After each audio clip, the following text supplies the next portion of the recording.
గురజాలలో ఎరపతనేని గూండారాజ్ ఈ గురజాల ప్రాంతాన్ని రక్తమయం చేస్తూ మారణకాండ సృష్టిస్తూ దళితుల్ని అణిచివేస్తూ దళితుల్ని బలి తీసుకుంటున్నటువంటి ఈ కూటమి ప్రభుత్వం ఇది పిరికి పంద చర్య. ఇది ఎర్రబుక్ అనేటటువంటి ఎర్రి పరిపాలనలో జరుగుతున్నటువంటి అసమర్థ నాయకత్వ చంద్రబాబు నాయుడు గారి పరిపాలనలో జరుగుతున్నటువంటి హత్యలు ఇవి ఖచ్చితంగా ప్రభుత్వ హత్యలే. ప్రభుత్వమే ప్రోత్సహించి తెలుగుదేశం నాయకుల ద్వారా ఈ హత్యలను చేయిస్తుందనడంలో ఎలాంటి సందేహం లేదు. ఈ హత్యలకి పూర్తి బాధ్యత ప్రభుత్వమే వహించాలి. ఈ రాష్ట్రంలో ఒకటా రెండా ఈ ప్రభుత్వం వచ్చిన రోజు నుంచి నేటి వరకు అమాయకులైనటువంటి ప్రజలు బలైపోతున్నారు. ఒక దగ్గర మొన్న పొన్నూరులో చూసాం, ఒక టీ స్టాల్ దగ్గర నిలబడి ఉన్నటువంటి ఒక ఎస్సీ సర్పంచ్ ని రాడ్డు తీసుకొని కొడితే వారి మీద చర్యలున్నాయా? ఇవాళ అదే విధంగా ఈ గురజాల నియోజకవర్గంలో ఈ పిన్నెల్లి గ్రామంలో మందా సాల్మాన్ గారి కుటుంబానికి మందా సాల్మాన్ గారిని లేకుండా చేశారు. ఇది నిజంగా కూడా చంద్రబాబు నాయుడు గారు చేపిస్తున్నటువంటి నరమేధమని చెప్పడానికి ఎలాంటి సంకోచించాల్సినటువంటి అవసరం లేదు.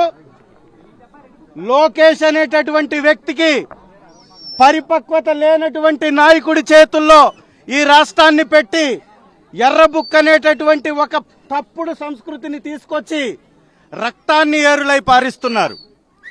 ఒకరు కాదు, ఇద్దరు కాదు, దాదాపు ఈ గురజాలలో వందల సంఖ్యలో ఈ దాడులకు గురైనటువంటి కుటుంబాలున్నాయి. ఇవన్నీ కూడా కంట్రోల్ చేయాల్సినటువంటి పోలీసు వారే దగ్గరుండి ఎవరైతే ఇబ్బంది పడుతున్నారో, ఎవరైతే ఈ యొక్క దాడులకు గురవుతున్నారో వాళ్ళ మీదే కేసులు కడుతున్నారు. ఇదంతా కూడా చంద్రబాబు నాయుడు గారి దిగజారు రాజకీయానికి పరాకాష్ట. కూటమి పడిపోతుంది అని చెప్పడానికి చక్కటి ఉదాహరణలు. చంద్రబాబు నాయుడు గారి చెత్త పరిపాలనలో, చేతులెత్తేసినటువంటి పరిపాలనలో, ఒక్క కుటుంబానికి కూడా పథకాలు ఇవ్వలేనటువంటి పనికి మాలిన దుస్థితిలో, ఆర్థికంగా అన్ని విధాల ఈ వెనుకబడినటువంటి జాతుల్ని దూరం చేస్తూ వారి మీద కక్ష సాధించేటటువంటి ప్రక్రియ.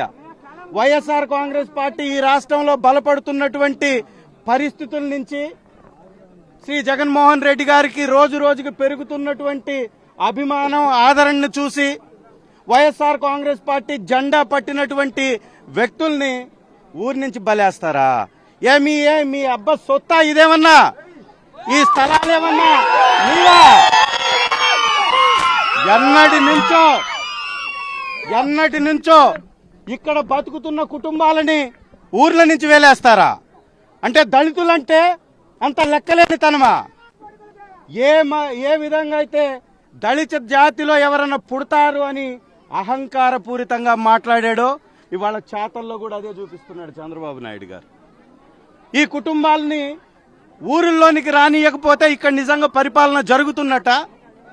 ఈ రానటువంటి కుటుంబాలకి పోషణ ఎలాగా? ఎక్కడెక్కడో వెళ్లి బతుకుతున్నటువంటి ఆ కుటుంబాల యొక్క పరిస్థితి ఏంటి? ఇది రాష్ట్ర ప్రజలు గమనించాలి. ఇందుక చంద్రబాబు నాయుడు గారి ప్రభుత్వాన్ని తీసుకొచ్చుకుంది అని ప్రతి దళితుడు ఆవేదన చెందుతున్నాడు. దళితులకు రక్షణ లేకుండా పోయింది, దళితులకు పథకాలు లేకుండా పోయాయి, దళిత స్కూళ్లకి ₹1 వెచ్చించలేదని మొన్న మండలి మీటింగ్ లో చెప్తున్నారు. 20 నెలల పరిపాలనలో ₹1 కూడా కాణీ కూడా విధించలేదు దళితులు, వెనుకబడ్డటువంటి వర్గాలు చదువుకునేటటువంటి స్కూళ్లకి. ఈ విధంగా వ్యవసాయాన్ని, విద్యని, ఆరోగ్యశ్రీ ఎత్తేసి ఆరోగ్యాన్ని, అదేవిధంగా నివసించేటటువంటి హక్కును కూడా దళితులకి, వెనుకబడ్డటువంటి వారికి దూరం చేస్తున్నటువంటి ఈ కూటమి పరిపాలనపై దళితులంతా గళమెత్తాలి. ప్రజాస్వామ్యవాదులు తిరగబడాలి ఖచ్చితంగా. ఈ యొక్క దుశ్చర్యని చూసి ప్రతి ఒక్కరూ చెల్లించిపోవాలి. ఇది దళితులపై జరుగుతున్నటువంటి దాడి. దళితులపై చంద్రబాబు నాయుడు గారికి ఉన్నటువంటి వ్యతిరేకత కనపడుతుంది. కాబట్టి ఖచ్చితంగా ఇలాంటి చర్యల్ని ప్రభుత్వం మానుకోవాలి. మందా సల్మాన్ గారి కుటుంబాన్ని ఆదుకోవాలి. వైఎస్ఆర్ కాంగ్రెస్ పార్టీ ఇప్పటికే 5 లక్షలు డబ్బులు ఇచ్చి అంత రాష్ట్రం మొత్తం వారి కుటుంబం వెనక అండగా నిలబడ్డది. వారికి అన్ని విధాలా కూడా ఆదుకునేటటువంటి ప్రయత్నం చేస్తుంది. మరి తెలుగుదేశం పార్టీ కానీ ప్రభుత్వం కానీ ఈ రోజు వరకు ఏమీ ఆదుకోవట్లేదు అంటే నిజంగా ఇది అన్యాయం కాదా? ఆ కుటుంబాన్ని ఆదుకోవాలి. ప్రభుత్వం ఖచ్చితంగా వారి కుటుంబం నుంచి ఎవరికో ఒకరికి ఉద్యోగ భద్రత కల్పించి ఆర్థికంగా ఆదుకొని ఆ కుటుంబాలన్నీ ఏవైతే దూరమయ్యాయో ఆ కుటుంబాలన్నింటినీ తీసుకొచ్చేసి ఈ గ్రామంలో చేర్చి వాళ్ళని సుఖంగా సంతోషంగా ఉండే విధంగా చర్యలు చేపట్టాలని మీ ద్వారా మనవి చేసుకుంటూ ఈ కార్యక్రమానికి వచ్చినటువంటి పెద్దలందరికీ, మరీ ముఖ్యంగా మహేష్ రెడ్డి గారికి, అలాగే ఇక్కడికి వచ్చినటువంటి దళిత నాయకులు మా సోదరులు అందరికీ హృదయపూర్వకంగా ధన్యవాదాలు తెలియజేస్తున్నాను.